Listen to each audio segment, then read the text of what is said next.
Guys, so in my working career, I've been around in and around the automobile industry my whole life, either fixing cars or selling the parts for them. So you get asked a lot, what's a good car to buy?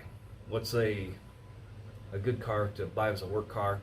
What's a good car to get for my kid to drive back and forth to school, or their part-time job? And in with the channel now, talking to some car guys, the subject always comes up: what's good? What's a good hot rod to buy? Well, now if you're a Chrysler guy, late model stuff, you're a little bit limited on. Challengers and Chargers still hold their value. The old stuff, an old Mopar, Darts, Dusters, Cudas, Chargers, if you can find them rust-free, they're going to be expensive.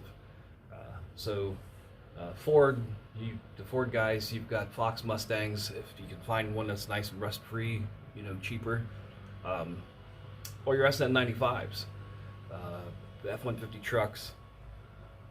I don't really talk about JDM stuff or European cars. I know zero about them. So General Motors, Chevy in particular, well, we'll just lump it all together, GM. You've got, right off the bat, Silverado trucks. There's a million of them. You can definitely find one in your price range. 4.8s, 5.3s, 6 liters, it's a good to use as a truck or hot rod. F-bodies, Firebird Camaro. Third gen tune port cars to the LT1 cars of the 4th gen in there. You get what you pay for. Or later in the 4th gen, like Delroy, an LS1 car. Very, I think, good bang for the buck is an LS1 4th gen F-body. So we've got the trucks, Tahoes too, we'll throw in there, F-bodies, Corvette, C4 Corvette, C5 Corvette. Again, LT1 cars in the later C4 Corvettes, tune port to LT1 cars. You move into your C5s with LS1s. Definitely the more bang for the buck is the LS1 C5s. Better car in my opinion, but you can get either one. And then we had those for a while, the Pontiac GTO. A couple years there with 6-liter automatic or 6-speed transmission. And the Pontiac G8, which only lasted a few years. And later on the Chevrolet SS, again, only a few years. But related to those and forgotten about was the Chevrolet Caprice. And that's because they were only sold as police cars. Municipalities were the only ones who could buy them as police cars. They were available in Australia under the Holden banner and in Europe. So from 2011 to 2017, these cars were used as police cars. We didn't see them a lot around my area here because the Fords were still available and they were cheaper. It was a big thing, the money that they spent for police cars. But they are now going to auction. We're seeing some individuals have them. Car lots are going to the auction and buying them. They're popping up on car lots.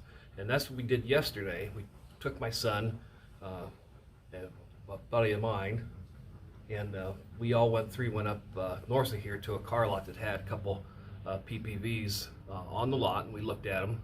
And he bought one, a 2011. It's a 6-liter car, and of course at a car lot you were going to pay book price, so be prepared for that. There's not going to be any great value there with a car lot. The cars do go from 2011 to 2017. They range anywhere from $7,000 to $14,000, depending on the year and the mileage. So he's got a 2011, 114,000 miles. He paid $8,000 for the car.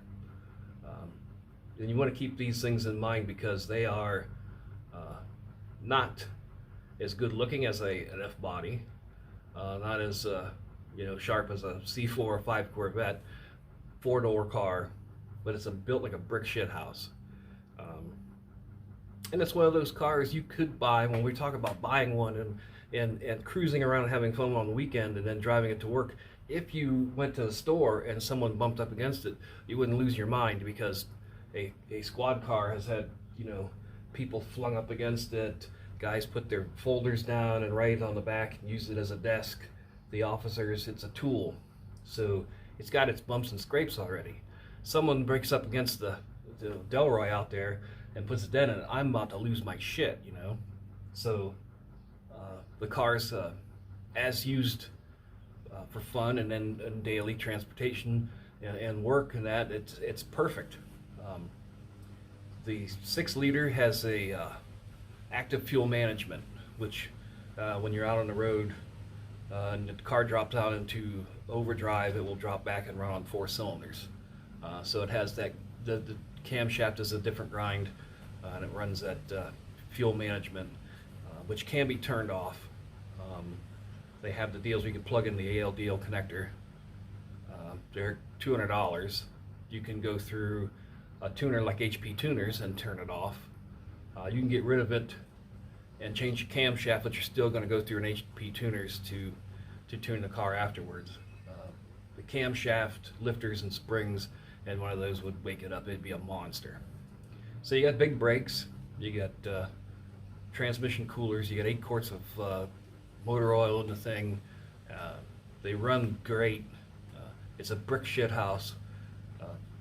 You know, big, heavy girl. For $8,000. So they get you, again, under your 10 grand. You can put a little money into it. Generally, the police cars are made, you know, they fix them before they auction them off. My son's had 4 brand new Goodyear RSA tires, a new battery. The alternator had been changed recent.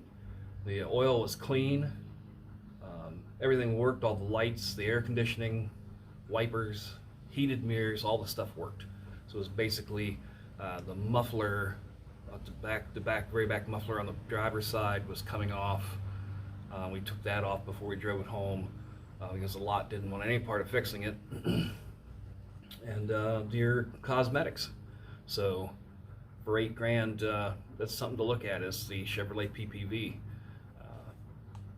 Kind of, and that's, you know, they're forgotten because we never, well, they weren't sold to the public, and like I said, around here we never need to see them as police cars because they were expensive. Something to think about, guys. If you're thinking about a GM performance car, something to use, you know, dual use or just to play with even, is one of those cars. All right. Hey, thanks again, guys. We will see you later on.